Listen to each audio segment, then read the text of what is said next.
નમસ્તે વિદ્યાર્થી મિત્રો, Pathak school Amreli online education ચેનલમાં આપનું સ્વાગત છે. વિષય પર્યાવરણ આસપાસ ધોરણ 3 પ્રકરણ નંબર 10, જેનું નામ છે રસોડાની વાત. આ પ્રકરણમાં રસોડાની જુદી જુદી વાનગીઓ, જુદા જુદા વાસણો અને જે વાનગીઓ બનાવવા માટે ઉપયોગમાં લેવાતો ગેસ, ચૂલો, સગડી, ઇલેક્ટ્રોનિક સગડી વગેરે વિશે આ પ્રકરણમાં સમજૂતી મેળવીશું. તથા જુદા જુદા વાનગીઓ બનાવવા માટે જે શાકભાજી, ફળ, કઠોળ, અનાજ એના વિશે પણ માહિતી મેળવીશું. સાથે વાનગી બનાવવાની રીત વિશે સમજ પ્રાપ્ત આ પ્રકરણમાંથી થશે. તો ચાલો આ પ્રકરણને સમજવાની શરૂઆત કરીએ. સૌપ્રથમ તો પાઠ્યપુસ્તકમાં તમને ચિત્ર આપવામાં આવેલા છે. જે ચિત્ર જોતાં તમને ખ્યાલ આવી જશે કે આ ચિત્ર જુદા જુદા વાસણોના છે. તો સૌપ્રથમ એ વાસણોના નામ વિશે આપણે જાણીએ કે કયા વાસણો છે. તો એમાં આ જે છે એ છે 2 હેન્ડલવાળી કડાઈ. એની બાજુમાં છે એ છે ડોયો, કે પાણી પીએ ત્યારે ડોયા વડે પાણી ગ્લાસમાં લઈ અને પાણી પીવું જોઈએ, તો એ ડોયો છે. એની બાજુમાં છે એ માટલું, કે પાણી ભરવા માટેનું એક વાસણ પાત્ર છે. ત્યાર પછી અહીંયા જારો, પૂરી કે પાપડ, ભૂંગળા વગેરે છે એ તળવા માટે જારો ઉપયોગમાં લેવાતો હોય છે.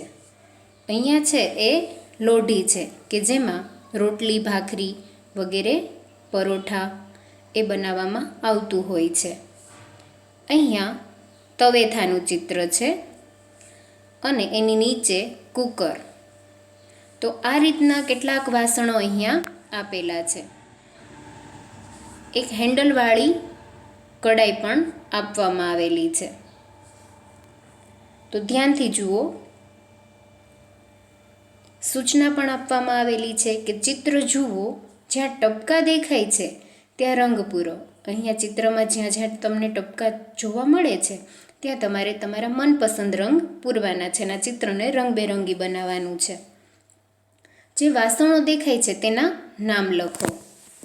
તો અહીંયા જે બોક્સ આપવામાં આવેલા છે એમાં જે ચિત્રમાં વાસણ આપેલા છે એના નામ લખીશું.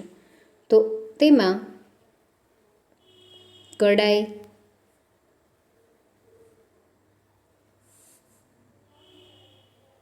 તવેથો, ડોયો, જારો,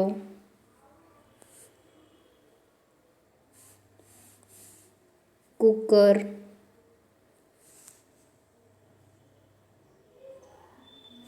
ઘડો,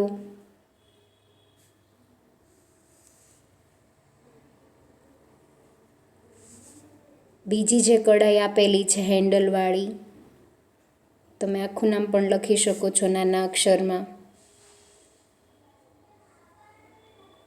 તો આ રીતે કેટલાક વાસણોના ચિત્ર આપવામાં આવેલા છે. રસોઈમાં વપરાતા ઘણા વાસણ તમે જોયા હશે. તમારા ઘરમાં રસોઈ બનાવવા બીજા કયા વાસણ વપરાય છે તેમના નામ નોંધો. તો અન્ય વાસણોમાં આપણે તપેલી,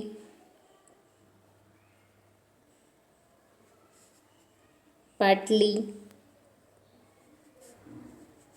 વેલણ,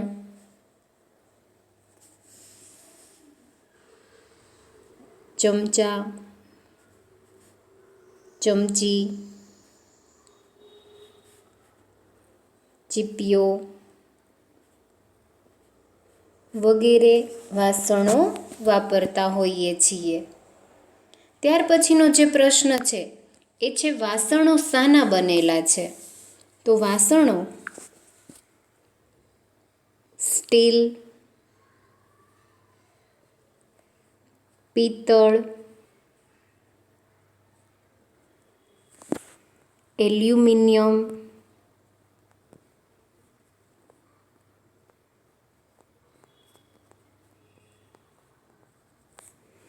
વગેરેના બનેલા હોય છે. ત્રાંબાના પણ હોય છે. તો આ રીતે છે એ વાસણો અલગ અલગ સ્ટીલ, પિત્તળ, એલ્યુમિનિયમ એમના બનેલા હોય છે. ત્યાર પછી કોઈ વડીલને પૂછો કે પહેલાંના સમયમાં કેવા પ્રકારના વાસણોનો ઉપયોગ થતો હતો, તે વાસણ શામાંથી બનેલા હતા? તો મોટાભાગના વડીલો છે એ જો પહેલાંના સમયની વાત કરીએ તો ત્યારે છે એ પિત્તળ અને ત્રાંબાના વાસણો વધારે જોવા મળતા ને એમાં લોકો જમતા. અને એના પહેલાં છે એ માટીના વાસણો, જ્યારે લોકો ચૂલો વાપરતા હતા તો ત્યારે છે એ માટીના વાસણો વધારે ઉપયોગમાં લેવાતા હતા. છતાં તમે વડીલને પૂછી અને તેમની પાસેથી જાણકારી મેળવજો કે પહેલાંના સમયમાં એ લોકો છે એ કેવા વાસણોનો ઉપયોગ કરતા હતા અને એ વાસણો શામાંથી બનેલા હતા. ચોક્કસથી તમે તમારા વડીલ પાસેથી આ પ્રશ્નનો જવાબ મેળવજો. ત્યાર પછી છે વિચારો અને કહો. આપણે રાંધીને શું ખાઈએ છીએ? તો રાંધીને ખવાતી વસ્તુ જેવી કે શાકભાજી છે એને વઘારવામાં આવે છે, ગેસ પર કે એમ છે એ મૂકી અને રાંધી અને ત્યારબાદ ખાવામાં આવતું હોય છે. જેમ કે ભાત, દાળ, જુદા જુદા શાક, રોટલી, ભાખરી, રોટલા વગેરે છે એ રાંધવામાં આવે છે. ત્યાર પછી આપણે કાચું શું ખાઈ શકીએ છીએ? કઈ કઈ વસ્તુ કાચી ખાઈ શકીએ છીએ? તો જે સલાડ છે, ફળ સલાડ જેમ કે કાકડી, ગાજર, મૂળા, કોબી, બીટ, જુદા જુદા જે ફળો છે એ પણ કાચા ખાઈ શકાય છે.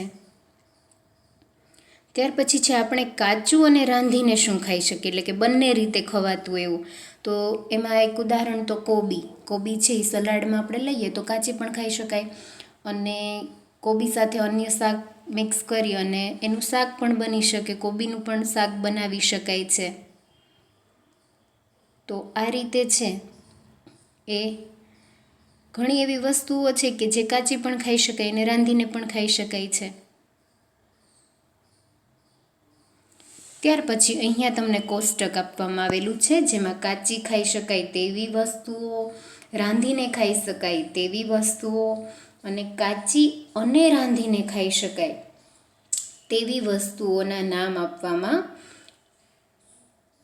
નામ લખવાનું છે એ કહેવામાં આવેલું છે. તો ચાલો કેટલાક નામ હું તમને અહીંયા ઉદાહરણ તરીકે આપું છું, ત્યારબાદ તમારે બીજા અન્ય નામો જાતે શોધીને લખવાના છે. એમાં કાચી ખાઈ શકાય તેવી વસ્તુમાં એક તો કાકડી, ગાજર. બે નામ છે એ તમે તમારી રીતે તમારા મનપસંદ નામ કે જે કાચા ખાઈ શકાય એ લખી શકો છો. ત્યાર પછી રાંધીને ખાઈ શકાય તો એમાં આવશે ભાત, શાક. અન્ય બે નામ તમારે જાતે લખવાના છે. કાચી અને રાંધીને ખાઈ શકાય તેવી વસ્તુઓ તો તેમાં આપણે લખીશું કોબી, ત્યાર પછી સિંગદાણા કે જેને મગફળી પણ કહીએ છીએ, તો એ વસ્તુ છે એ કાચી પણ છે એ ખાઈ શકાય અને એની જે જુદી જુદી વાનગીઓ પણ બની શકે છે જેમ કે સિંગ પાક. ત્યાર પછી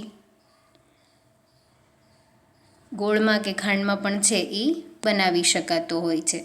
સિંગદાણાને પણ જેમ કે ખારી સિંગ એને ભૂંજી અને ખારી સિંગ બનાવવામાં આવતી હોય છે. તો આ રીતે છે એ સિંગદાણા છે એ કાચા પણ ખવાય અને એને રાંધીને પણ ખવાતા હોય છે. ઘણા લોકો બાફીને પણ ખાતા હોય છે. અને અન્ય બે નામ છે એ તમારે જાતે શોધી અને વિચારીને લખજો. તમે રસોડામાં કે બીજે ક્યાંય રોટલી બનતા જોઈ હશે, બરાબર ને? આ માટે વાસણમાં લોટ લઈ, એટલે કે અહીંયા તમને રોટલી બનાવવાની રીત આપવામાં આવેલી છે. સૌપ્રથમ તો વાસણમાં લોટ લઈ આ લોટમાં પાણી ઉમેરવાનું, લોટ અને પાણીનો કણક બાંધી અને મસળવાનું. કણકમાંથી નાના ગુલ્લા લુવા બનાવવાના અને તેને વણીને રોટલી બનાવવાની. રોટલી કે રોટલો ગેસ પર તવી લોઢી મૂકીને શેકવાની. આવા અનેક પ્રયત્નો પછી રોટલી આપણી થાળીમાં એટલે કે થાળી સુધી પહોંચે છે. એટલે કે આટલી છે એ પ્રોસેસ કરવી પડે, પ્રયત્નો કરવા પડે અને ત્યારબાદ છે એ થાળીમાં રોટલી આવતી હોય છે. ત્યાર પછી છે જુઓ અને લખો, જેમાં તમારે રસોડામાં જઈ રસોઈ બનાવવાની રીતનું અવલોકન કરવાનું છે અને આ માટે શું શું કર્યું. તો તેમાં છે એ સૌપ્રથમ તો રસોડામાં બનતી કોઈ એક વાનગીનું નામ લખવાનું છે અને એમાં શેની જરૂર પડે છે, શું જરૂર પડે છે, તો એના વિશે લખવાનું છે. ત્યાર પછી એના માટે શું શું કર્યું, જેમ કે રોટલી બનાવવાની રીતમાં જે પ્રયત્નો છે એ અહીંયા આપવામાં આવેલા છે. એવી જ રીતે તમે જે વાનગીનું નામ લખો છો એમાં શું શું કર્યું એ 1 2 3 4 5 6 એવી રીતે નંબર આપેલા છે, એમાં તમે ક્રમશઃ લખજો. તમે જોયું કે ઘણી બધી વાનગીઓ અલગ અલગ રીતે બને છે, એટલે કે દરેક વાનગી બનાવવાની જે રીત છે એ જુદી જુદી હોય છે. કેટલીક છે એ શેકીને, કેટલીક તળીને અને કેટલીક બાફીને પણ બનાવાય છે. વિચારો અને લખો કે રાંધવાની અમુક રીતો આપેલી છે. આ દરેક રીતથી બનેલી વાનગીઓના 2 નામ લખો. હજી થોડી વધારે વાનગી બનાવવાની રીત ઉમેરો અને ઉદાહરણ આપો. જેમાં વાનગી બનાવવાની રીતમાં શેકવાથી અને એવા 2 નામ લખવાના છે. તો રોટલી,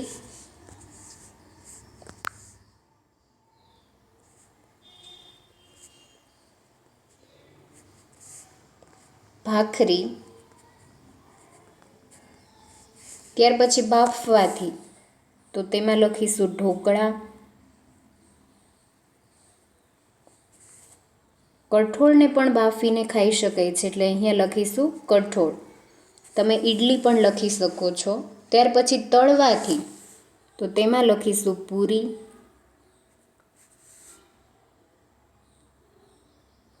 ભૂંગળા, પાપડ જે તળીને ખાઈ શકાય છે. ત્યાર પછી ગરમીથી શેકેલી એટલે કે ભૂંજવાથી જે વાનગી બને છે એના નામ લખવાના છે. તો એમાં દાળિયા, સીંગ આવી વસ્તુઓ છે, ધાણી છે મકાઈની કે અન્ય, તો એ પણ છે એ ગરમીથી શેકી ભૂંજવાથી છે એ બનતી હોય છે. ત્યાર પછી અન્ય રીત છે એ આપણને લખવાનું કીધું છે. તો અહીંયા આપણે છે એ વઘારીને, ઘણી વસ્તુ છે એ વાનગીઓ છે એ વઘારીને બનતી હોય છે. તો એમાં આવશે દાળ, શાક, કઢી, એ પણ તમે લખી શકો છો. ત્યાર પછી હજી એક વાનગી બનાવવાની રીત છે એ તમારે અહીંયા લખવાની છે. તો એ છે એ તમે તમારી મનપસંદ લખી શકો છો. તો વિચારી અને વાનગી બનાવવાની રીત અને તેના 2 નામ તમે જાતે લખવાનો પ્રયત્ન કરજો. વિચારો અને લખો, તમારા ઘરમાં રસોઈ બનાવવા માટે કયું બળતણ વપરાય છે. એટલે કે બળતણ એટલે કે ગેસ, કોલસો, લાકડું કે પછી કોઈ ઇલેક્ટ્રોનિક સાધન કે કુદરતી રીતે જે સાધનોનો વપરાશ થતો હોય છે, તો એ છે એ બળતણ કહી શકાય. તો ઘરમાં રસોઈ બનાવવા માટે જે બળતણ વાપરવામાં આવતું હોય તેના વિશે લખવાનું છે. તમારી નોટબુકમાં ચિત્ર દોરો અને તેના નામ લખો. હવે તમારા રસોઈ ઘરમાં જે રીતે રસોઈ બનતી હોય, તો જેમ કે ગેસ ઉપર અત્યારે મોટા ભાગના ઘરોમાં છે એ રસોઈ બનાવવા માટે ગેસના ચૂલા, ગેસનો જે સિલિન્ડર બાટલો એનો ઉપયોગ થતો હોય છે. તો એનું ચિત્ર તમે તમારી નોટબુકમાં દોરવાનો પ્રયત્ન કરજો અને રંગ પણ પૂરજો અને તેના નામ પણ લખજો. ત્યાર પછી નીચે આપેલા ચિત્રોને ઓળખવાના છે અને તેમના નામ લખો. આપેલા ચિત્રની યાદી સાથે જોડો.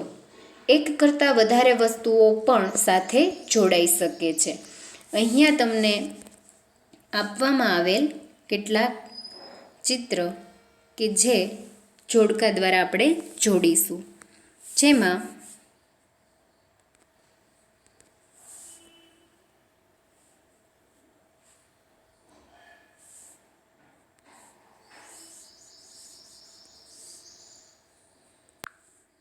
કેરોસીન, તો એ તો છે એ ગેસ છે. અહીંયા તમે જોઈ શકો છો જે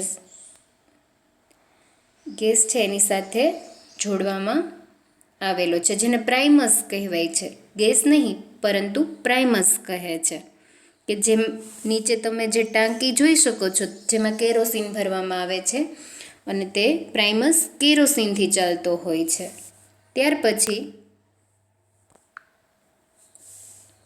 કોલસો, તો અહીંયા જે સગડી આપવામાં આવેલી છે એ છે એ કોલસા નાખી અને ચલાવવામાં આવતી હોય છે. ત્યાર પછી વીજળી, તો વીજળીથી ચાલતી સગડી અહીંયા આપેલી છે કે જે ઇલેક્ટ્રોનિક સગડી કહેવાય છે અને વીજળીથી ચાલે છે.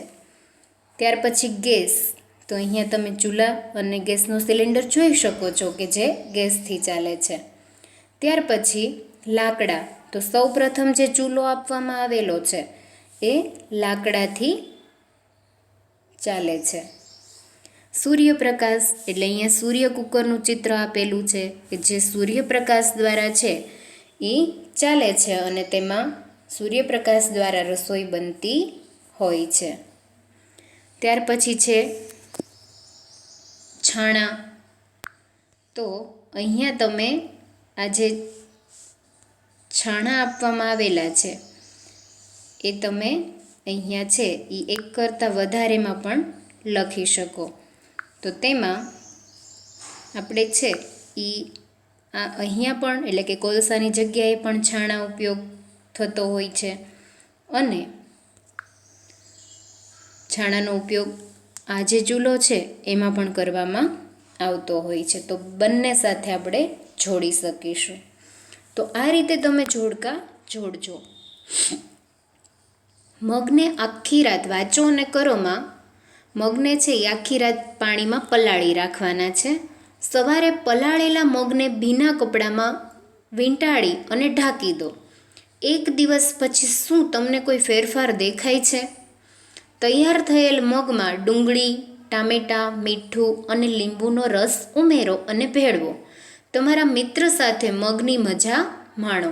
તો ઘણી બધી વાર છે આ રીતે તમે મગ છે એ ખાધેલા હશે, પરંતુ તમારી મમ્મીએ તમને છે એ રીતે મગ છે એ કરીને આપેલા હશે, પરંતુ અહીંયા છે એ તમે જાતે સ્વપ્રયત્ન કરજો. મગને છે એ આખી રાત પાણીમાં પલાળી દેવાના. સવારે પલાળેલા મગને ભીના કપડામાં વીંટાળી અને ઢાંકી દેવાના. એક દિવસ પછી તમે જોજો કે એમાં શું ફેરફાર થશે. તમે જાતે છે એ નિરીક્ષણ કરજો અને ત્યાર પછી જે તૈયાર થયેલા મગ છે એમાં તમારે ડુંગળી, ટમેટાં, મીઠું અને લીંબુનો રસ ઉમેરી અને તમારા મિત્ર સાથે આ મગને છે એની મજા માણવાની છે, ખાવાના છે.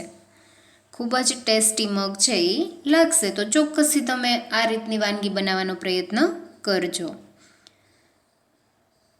જુઓ અને લખો. તમે રાંધ્યા વગર શું બનાવી શકો? તો એક તો આપણને ઉદાહરણમાં લીંબુ પાણી આપેલું છે કે પાણીમાં ખાંડ ભેળવો, લીંબુનો રસ ઉમેરો, તેને ગાળી લો, લીંબુ પાણી તૈયાર છે. તો એવી બીજી બે વાનગીઓ આપણે અહીંયા લખવાની છે કે જે આપણે રાંધ્યા વગર બનાવી શકીએ. તો એક તો આપણે લખીશું સલાડ, કે જેમાં છે એને રાંધવાની જરૂર પડતી નથી. તો અહીંયા લખો સલાડ.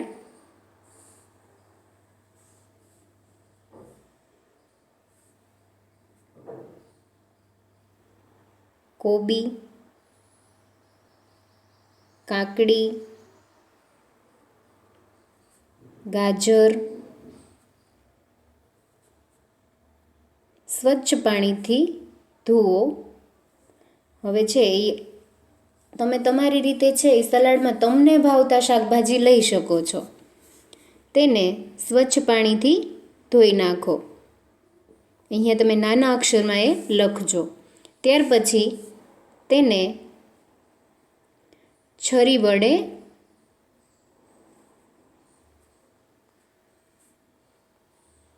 કાપો.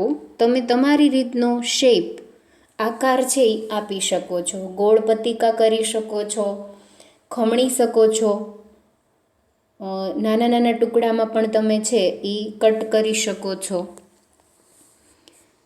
તેમાં ચાટ મસાલો ઉમેરો. તમે નાના અક્ષર કરજો એટલે તમારે ચોક્કસથી બોક્સમાં છે એ સમાઈ જશે. ત્યાર પછીનું જે છેલ્લું બોક્સ છે તેમાં તમે એવું લખી શકો કે સલાડ તૈયાર છે. તો આ રીતે છે એ રાંધ્યા વગર સલાડ બનાવી શકાય છે. ત્યાર પછી તમે અહીંયા છે તમારું મનપસંદ એક વાનગી લખી શકો છો, જેમાં ફ્રૂટ ડીશ. તો તમે જાતે છે એ લખવાનો પ્રયત્ન કરજો કે ફ્રૂટ ડીશ તમે રાંધ્યા વગર બનાવી શકો છો. ત્યાર પછી કોઈ પલાળેલા જે કઠોળ છે એનો એક ચાટ પણ તમે છે એ રાંધ્યા વગર બનાવી શકો છો. જેમ કે ચણાનો ચાટ છે, મગનો, અથવા તો મિક્સ કઠોળનો ચાટ છે. તો એ તમે અહીંયા તમારું મનપસંદ કોઈ પણ એક વાનગી લખજો. તો અહીંયા આપણો આ પાઠ છે એ પૂર્ણ થાય છે. અસ્તુ.